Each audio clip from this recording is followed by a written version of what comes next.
What is your day like? What do you do all day? Do you have like old people wandering around your office all the time that you're experimenting on? So nice. What a nice question. I'm a speech and language pathologist, and my research is on speech and language changes along this spectrum of aging and then mild cognitive impairment and dementia, and also how they relate to the brain disease and the biomarkers that we're getting. And so, what my day looks like, I have a lot of students, I've trained students, I teach, but our research lab is really analyzing speech using digital recordings, and we're looking at things like the acoustic measures from speech to see how those change over time. So we're looking at really subtle changes in speaking patterns, which we think is most likely due to the changes that are happening in memory in areas of the brain that Alzheimer's disease is kind of attacking. But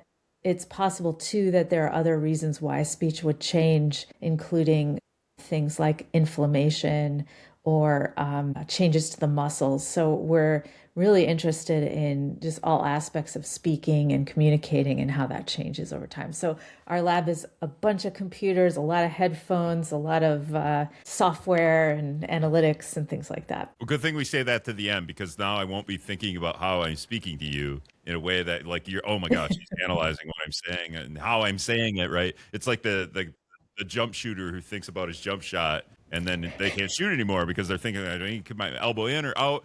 So that's really interesting. Is there are there red flags in speech that show you're on your way or this is a thing? And do those red flags show up at any age? So the red flags, at least at our level, are not perceptible by a person. You know, they're more perceptible by the machines that we're using and everything. But I think that like when you get older, word finding problems, like thinking of the name of a baseball player, that kind of thing, that is common. And it's something that happens to all of us, like starting around age 40, 45, 50, around there. It starts to become more and more noticeable. And I have that problem too. You know, we all do.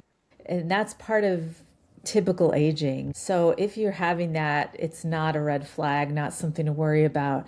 But when it's multiple times in one conversation where you can't think of the names of common objects and things like that, where you're just really having trouble even just communicating in a sentence because of word finding, that is when you want to get that checked out, when it's really interrupting your ability to converse, you know. So that's when you would go to the doctor for something like Did you that. notice anything here where Rick, you might want to go over to Mayo and fix? I did not notice anything, no, and it's been a real pleasure talking to you.